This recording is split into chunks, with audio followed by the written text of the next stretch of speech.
Hey everybody, it's time for the second real life superhero costume intro with a brand new costume with the same 2013 plus and before retro sweatsuit with zipper, without sweat jacket, with or without sweat jacket, t-shirt white t-shirt with sayings and imagery on them, and with or without blue trunks over the gray pants. Like I said, in these daytime intros, those trunks, I didn't feel like wearing them, so they won't be featured here. And this is the same as the Douglas Blair Roberts YouTube social media personality based intros and the old videos from those years. But the difference is, like I said, difference between this and those newer intros for that page, I'm wearing the regular size New Balance footwear with tape. This is my taped up high top Nike footwear from that time period. I have everything from that time period except for the actual two shirts, which, like I said, I'm not sure if I have those two shirts anymore. So with that being said, this is the same thing, only this time it will be the Sonic It Doesn't Matter and Jeff Hardy's theme. So with that being said, let me get started right now.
Hey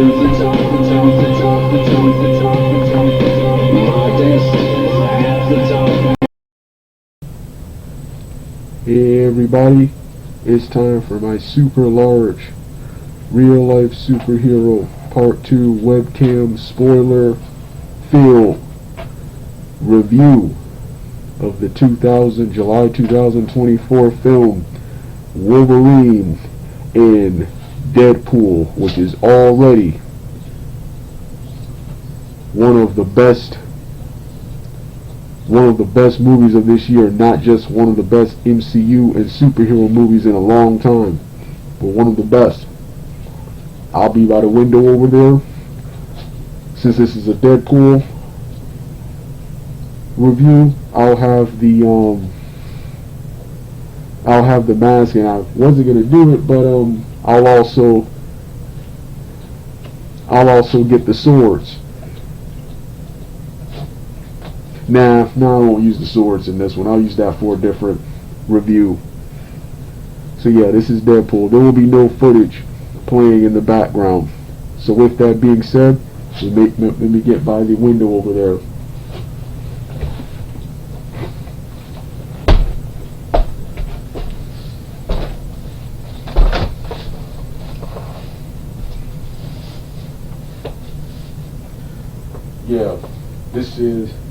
This is my review of Deadpool 2023, Deadpool and Wolverine, which was a phenomenal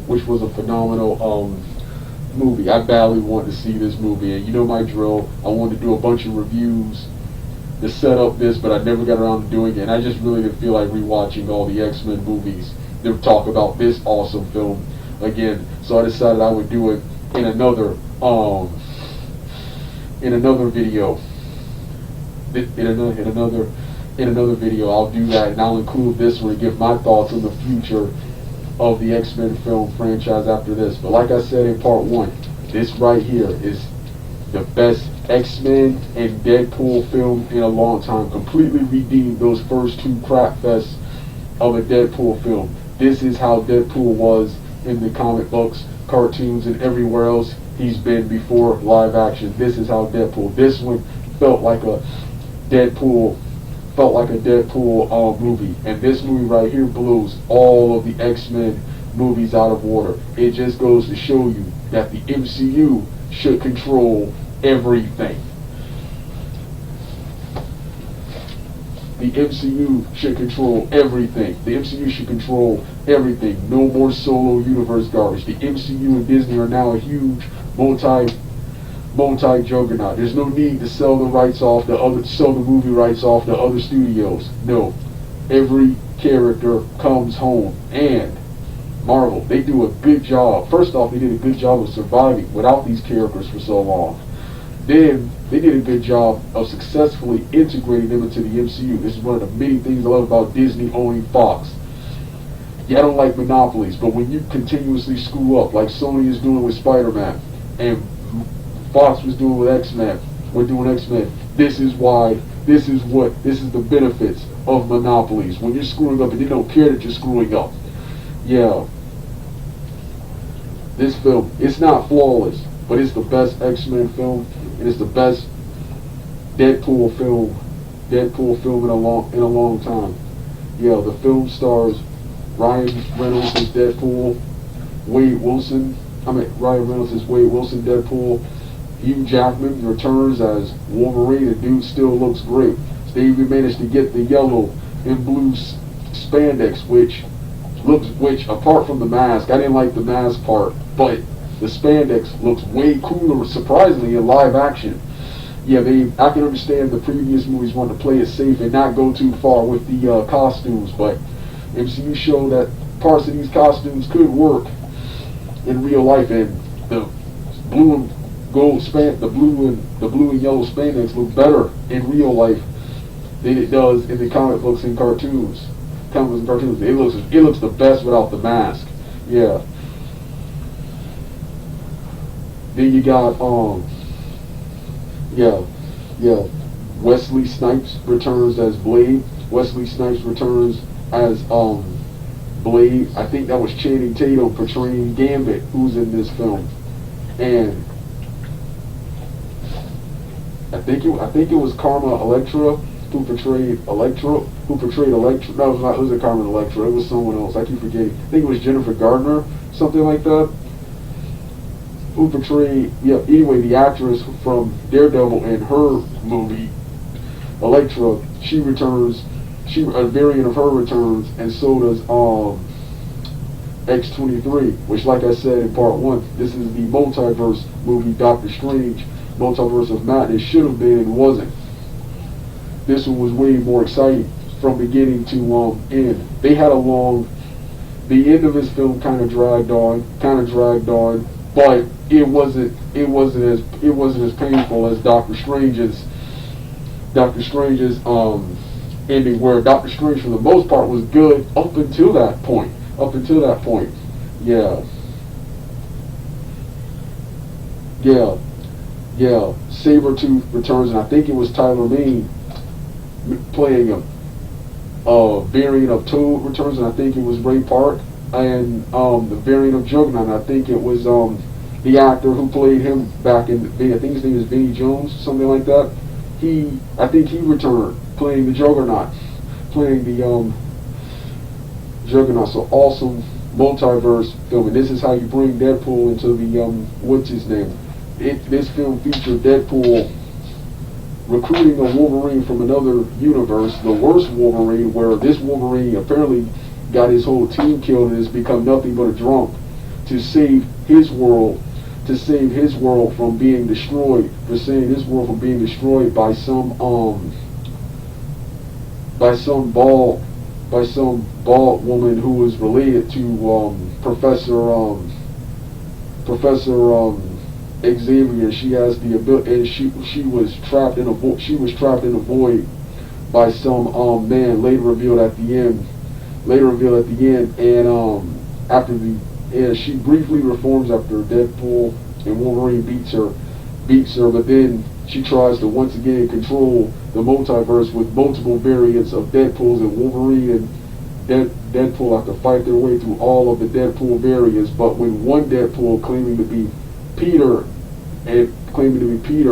everyone stops fighting him and begins worshiping him, and there's some gigantic ordeal.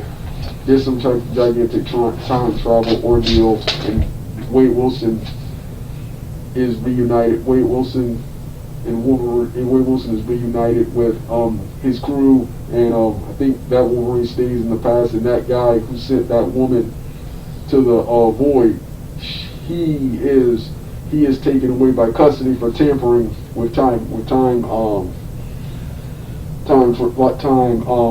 travel. So yeah, time travel. Weak points in the film was wasting the Human Torch, who makes his MCU debut. He has a very cool scene, and then the bad guy quickly disables his powers, and he lands on a pole on his nuts, and later in the film is killed off by that bald antagonist I just mentioned, female bald antagonist. Juggernaut, Sabretooth, and Toad are wasted too, especially Sabretooth. You have the greatest rivalry, Wolverine and Sabretooth, and it's only for a couple of seconds or minutes, and Sabretooth is easily killed. Juggernaut lasts a little bit longer, but he's killed at the end. By the combined forces of Blade, Gambit, X-23, and Elektra, who they got to shine real well. And then I mentioned that final battle with the Deadpool variant, with all the Deadpool variants. The final battle. It had Madonna's "Like a Prayer" playing, and that song fits the movie. It fits. It actually fits.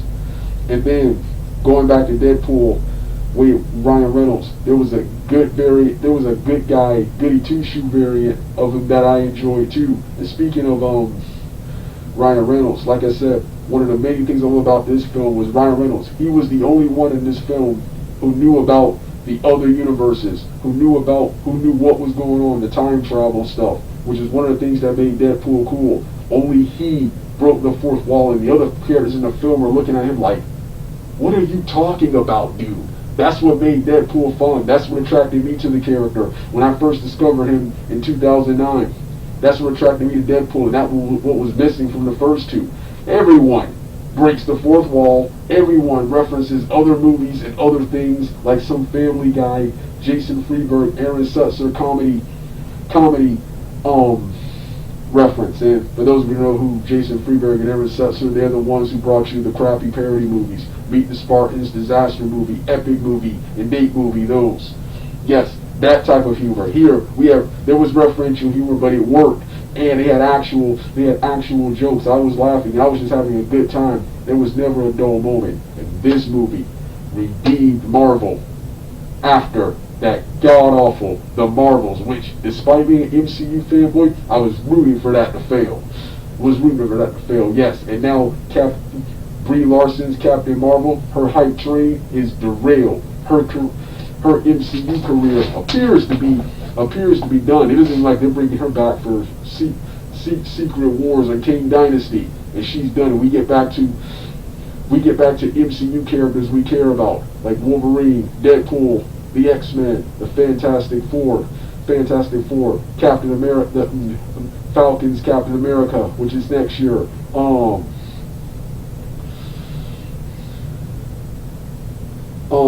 The Guardians of the Galaxy. Well, the Guardians of the Galaxy's final film was that was the send-off, but they had Peter Quill will return in the future. Will return. So Thor, Doctor Strange, characters, Doctor Strange, Spider-Man, characters we care about. Yeah. Then we have that god-awful Madam Web movie, which thank the Lord, that is not in the MCU. That flopped even harder, so there will definitely be no more of that. So yes, finally, one of the best movies in a long time and one of the best MCU films. And this, along with the MCU, this along with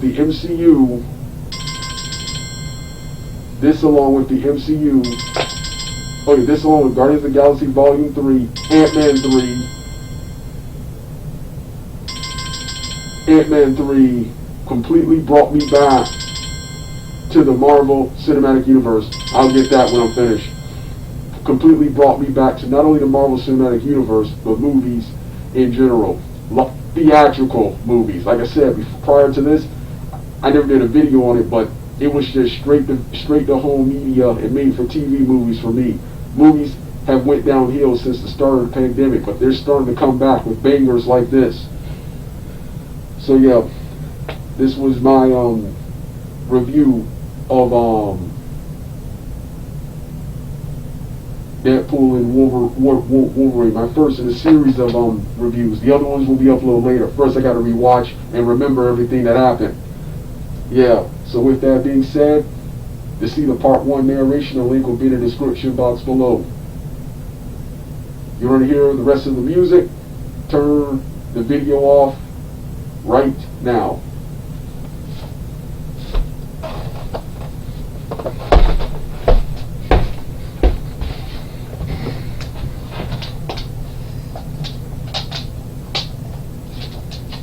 And you like to